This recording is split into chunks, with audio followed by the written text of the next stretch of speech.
Congress party అధికారంలోకి వచ్చినప్పటి సంది బీఆర్ఎస్ పార్టీకి షాకుల మీద షాకులు దలుగుతూనే ఉన్నాయి. దినం ఏనో ఒక తాన ఎవ్వలో ఒకళ్ళు షరీక్ అవుతున్నారు. నిన్ననే కార్పొరేటర్లు లీడర్లు షరీక్ అయితే ఇయాల సుత బీఆర్ఎస్ పెద్ద తలకాయలు కాంగ్రెస్ తీర్థం పుచ్చుకున్నారు. ఆ లెవెల్లో చూడుర్రి.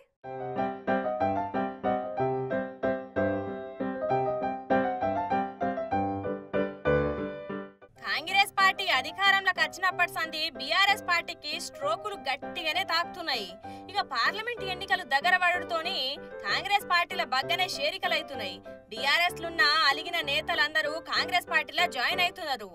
అసెంబ్లీ ఎన్నికల ఓటమితోని బీఆర్ఎస్ నిడ్చబెట్టి ఇప్పటికే కొందరు లీడర్లు కాంగ్రెస్ పార్టీలో చేరిర్రు.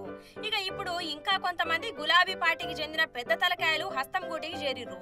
మాజీ మంత్రి ఎమ్మెల్సీ పట్నం మహేందర్ రెడ్డి, ఆయన సతీమణి వికారాబాద్ జడ్పీ చైర్పర్సన్ సునీతారెడ్డి, హైదరాబాద్ మాజీ మేయర్ బొంతు రామ్మోహన్ దంపతులు, కంచర్ల చంద్రశేఖర్ రెడ్డి ఇలా కాంగ్రెస్ పార్టీలో షరీక్ అయ్యిర్రు. తెలంగాణ కాంగ్రెస్ వ్యవహారాల ఇన్ఛార్జ్ దీపాదాస్ మున్షి సమక్షంలో వీళ్ళంతా హస్తం పార్టీ తీర్థం పుచ్చుకున్నారు. గాంధీ భవన్ ల కండువా గప్పి ఆమె పార్టీలోకి ఆహ్వానించింది. ఇక ఇయాల షేరికల హడావిడితోని గాంధీ భవన్ కళకళలాడింది. పోర్రి పట్నం బొంతు అనుచరులు పెద్ద ఎత్తున గాంధీ భవన్ కాడ సందడి చేసిర్రు. ఇక కాంగ్రెస్ పార్టీలో చేరినాక పట్నం మహేందర్ రెడ్డి దంపతులు సీఎం రేవంత్ సార్ ను కలిసేందుకు అసెంబ్లీకి పోయిర్రు.